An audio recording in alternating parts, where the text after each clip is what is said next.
I move to the next attraction of the day. I take the privilege to welcome our guest of honor for the event. It's none other than Mr. Hal Baseman. Uh, who doesn't know Hal? Hal Baseman is the Chief Operating Officer and Principal at ValSource Inc., a 300% consulting firm serving pharmaceuticals, biologics, and medical device industry. Mr. Baseman has over 40 years of experience in the pharmaceutical, medical device, and biotechnology industry. His experience includes direct participation in and the management of design, validation, operation, and quality aspects of several pharmaceutical development and manufacturing facilities. His experience also includes consultation and management of consultation efforts for several validation and compliance related services. He is considered as an expert in the assessment, development, execution, and management of validation and compliance related programs at both a remediation and startup level. Mr. Baseman is a frequent presenter at DA, ISP, and other industry conferences. He has been the chair of DA Board of Directors, co-chair of Science Advisory Board, and co-leader of the Process Validation Interest Group, co-chair of EMA Annex 1 Comment Response Team, co-leader of the Task Force on the Revision of Technical Report 22, Aseptic Process Simulations, co-leader of the Task Force for the Technical Report 44, Risk Management of Aseptic Process, co-leader of the Task Force for Technical Report number 60 on the process validation, co-chair of the Committee for Response to the FDA and EMA process validation guidance, and the co-chair of the Expert Task Force for the Revision of Aseptic Processing Points to Consider Part 1 and 2. He is a co-lead for Regulatory Collaboration Team and contributor on the matters related to aseptic processing.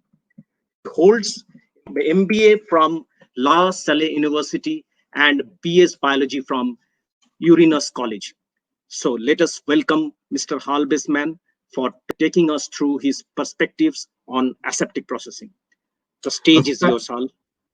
So thank you so much for that great introduction, and thank you so much for the invitation, the kind invitation to participate in this summit. I'm quite excited to be here. I wish I was physically out there with you guys. But maybe someday soon. Anyway, again, thank you for the opportunity.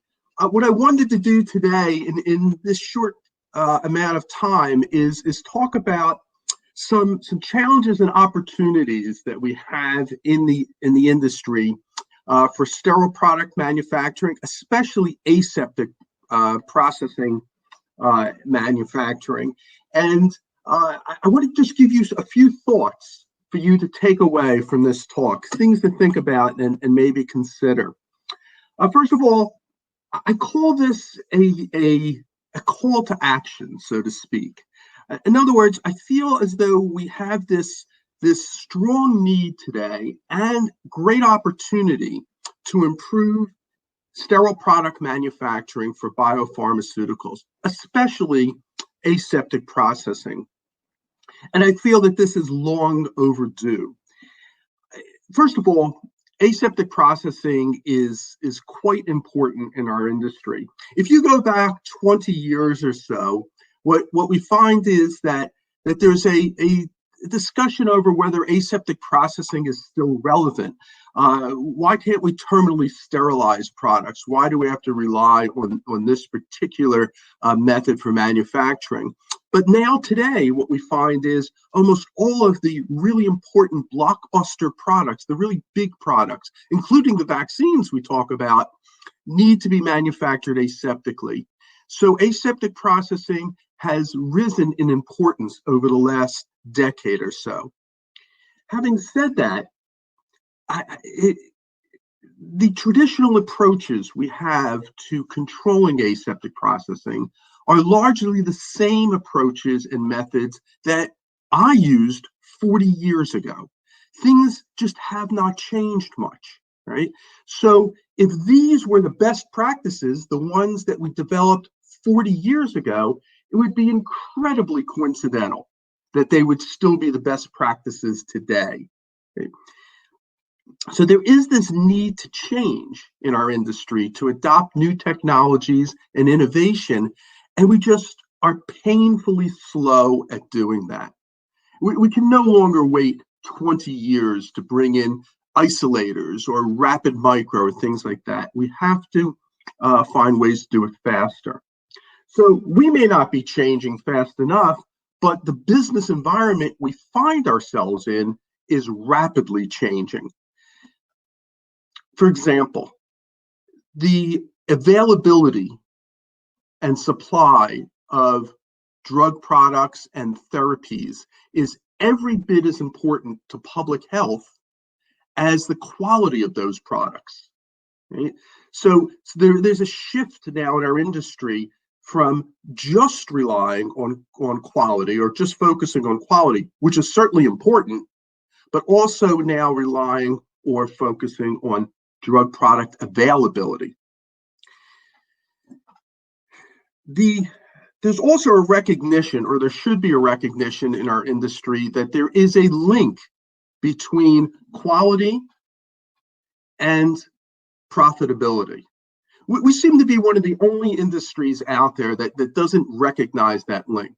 This idea that high quality processes are also profitable processes. High quality processes result in higher yields, less rejects, less downtime, and so forth. So there is that link, and that we should recognize. There needs to be an emphasis on manufacturing reliability. 2, 3, 4 weeks ago, the focus in the pandemic was on how to develop a new vaccine. But today, when you turn on the news, it's all about, can we manufacture that vaccine and can we get it distributed? So as an industry, we need to be focusing more on process reliability. If we're going to solve problems and move ahead in our industry, we will need the best and the brightest people working on it. 40 years ago, when I started in this industry, if you wanted to go into technology, pharmaceuticals was the path to take. But today, there's a lot of competition for those resources. There's semiconductors, there's Google, there's Amazon, places these technology people can go to. So if we want to continue to attract the right people, we have to recognize that. And finally, we can no longer accept that new processes, new platforms, new products take years and years and years to develop and launch. We need to do things faster. So where could this lead us? A few years ago, I attended a meeting with pharmaceutical manufacturing executives, and we talked about if we had a desired state, an ideal place to be for aseptic processing, what would it be? And we came up with some ideas, but here's one I would present to you. What if we could continuously manufacture products, sterile products, around the clock, like all other industries seem to be able to do? Not rely on human intervention, not rely on the direction of airflow, not rely on environmental monitoring, being able to release products in real time without relying on sterility testing. Wouldn't that be an ideal place to be? Well, how could we get there? Well, let's look at where we are today and see where we need to be. Today, our processes are largely process-driven. Many companies, if not most, still rely on single shift production, highly personnel dependent, and so forth. Where we need to be is in a continuous processing mode, more closed environments, more standardization, more automation. Today, our controls are largely based on testing product and monitoring, right? And then reacting to failures and excursions. Okay. Tomorrow, where we need to be is more in a predictive mode, being more proactive, employing critical thinking and risk-based thinking, as I know you're already aware. Our sterility assurance is largely anecdotal. looking at media fills and sampling and so forth to tell us, what we think the product looks like. But tomorrow, we should be able to measure direct quality attributes, do statistical evaluation and trend analysis to come up with those results. We are not a very good industry in communication between companies or even within companies. We don't have great transparency. We don't share enough of our experiences, our reasons for failure, and criteria for success. Tomorrow, in the future, we need to be much more transparent. As an individually, we all face issues and problems and challenges, but collectively, there is almost nothing that we cannot solve. And finally, we've developed these conflict relations between suppliers and manufacturers and regulators. In order to solve our problems and move forward, we need a true partnership, a true sense of partnership between the people providing technology, the users, manufacturers, drug product manufacturers using that technology, and the regulators.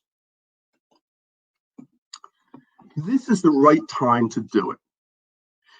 When you look at Annex 1, for example, and you see the emphasis on risk assessments and risk-based approaches that will be expected of us to defend or justify how we're designing and controlling our processes, we should be thinking, yes, if we're expected to do that, then we should be able to use those same risk-based approaches to justify innovative and alternative ways to manufacture sterile products. So I want to talk about a few ideas before I close out, just some things for you to think about. We really need to embrace and use manufacturing intelligence more in our industry, as other technology-driven industries have been able to do. The use of artificial intelligence, of big data, of virtual reality. These are things that would help us gather and properly evaluate data to make sound decisions and to enhance how we are manufacturing reliability. We need to take another look at the aseptic processing critical space. Over the years, we have tended to create larger and larger clean room spaces for manufacturing. Now, we did that in order to have enough space and room for personnel to move around and for materials to be brought in and stored and so forth without clutter. But when you enlarge those clean rooms, what do you get? You get people moving around. You get more and more material being transferred in, more material being stored, more clutter. I would propose that the area that we really need to protect, the critical space, is a relatively small space within the clean room environment. So if we shrink that space, if we only focus there, if we employ barrier systems and isolators and so forth, and more standardized manufacturing platforms, we'll find that those smaller spaces will be easier to manage, less complex, have less variables, obviously lower costs, and therefore less risk of failure. And finally, I know we've talked about risk assessments earlier in the program, and it's a very important topic. But I think we could take time to build risk assessment models that meet our practical needs, the practical needs of sterile product manufacturing and aseptic processing. For example, in aseptic processing and sterile product manufacture, it is not one control that we rely on. It's a many controls acting in concert, many controls acting together. So evaluating all of those controls together, the suite of controls, makes sense. So rather than evaluate each individual control, evaluate the suite of controls together, how they interact. And we should be ranking these controls according to the benefit that they bring to the process. For example, detection of a failure is important, but if we could find ways to have controls that reduce the likelihood of failure, that's more important. And even more important would be, could we prevent failures from happening altogether? And what if we could eliminate the failure modes themselves, as you might be able to do with eliminating personnel through automation, for example? Would that not be an even more effective control?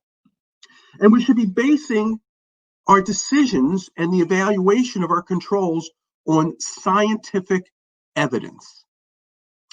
Move away from subjectivity, from gut feels, and more to what is the evidence I have that this control works? And if I don't have that evidence, how can I create that evidence?